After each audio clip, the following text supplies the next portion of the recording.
पूर्ण चांद।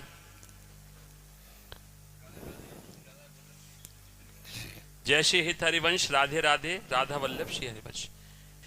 एक दिन मैंने सुना था कि प्रत्येक व्यक्ति का कर्मों का लेखा जोखा यमराज जी करते हैं। अब गुरुजी, जब व्यक्ति मर जाता है तो जड़ शरीर तो जला दिया जाता है और आत्मा निकल के परमात्मा भगवान से मिल जाती है। तो प्रश्न ये है कि बुरे कर्मों का फल किसको? भगवान से नहीं मिलती है। भगवान से जिसका मिलन होता है तो पहले वो हिसाब खत्म होता है, समझ रहे ना। हाँ, जिसको भगवान से मिलना होता है तो उसका पहले हिसाब खत्म हो जाता है। तो हिसाब खत्म हो गया तो भोग का कोई संयोग ही नहीं रहा। अच्छा, जब हिसाब में जब चलना होता है तो अभी भगवत मिलन नहीं हुआ।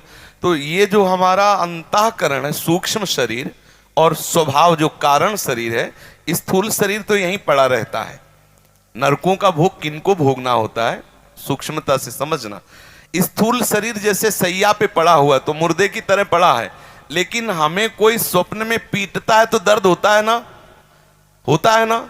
अगर कोई चाकू निकाले तो होश खराब हो जाते हैं ना, पूरा अनुभव होता है ना, लेकिन एक थप्पड़ भी नहीं लगता है, क्योंकि स्थूल शरीर तो सोया हुआ है। वो लग किसको रहा है? सूक्ष्म शरीर को, समझ रहे ना। तो जब ये शरीर छूट जाता है तो सूक्ष्म शरीर और कारण शरीर को यातना शरीर की प्राप्ति होती है। उस यातना देह से यमपुरी के जितने पार्षद हैं, यमदूत है, वो न्याय के अनुसार उसको दंड देते हैं। ठीक वैसा ही अनुभव होता है जैसे स्थूल शरीर में अनुभव होता है। और जब वो पवित्र हो जाता है तो उस यातना शरीर से हटा के फिर जिस शरीर में उसे भेजना होता है उसे भेज देते हैं।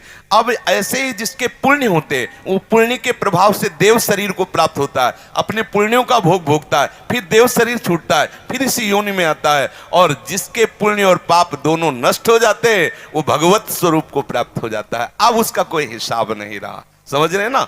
तो आत्मा ना कभी बंधन को प्राप्त थी, ना प्राप्त है, ना आगे रहेगी। लेकिन भूख प्यास और थप्पड़ और प्रसन्नता ये सब हो रहा है ना।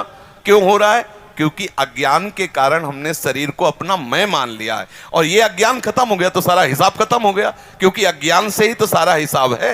जब विशुद्ध ज्ञान हुआ, आत्मस्वरूप का बोध हुआ, सारे प्रारब्ध संचित क्रियाण सब उस निष्प्रभावित हो गए। शरीर पर आक्रमण करेंगे लेकिन आत्मा निर्लेप है। नैनम छिन्नन्ति शस्त्राणि नैनम दहति पावका न चैनम क्लेदिन त्यापो न शोष्यति मारुता। वो अपने स्वरूप का अनुभव करके मुक्त पुरुष हो गया, जीवन मुक्त पुरुष हो गया, समझ रहे ना।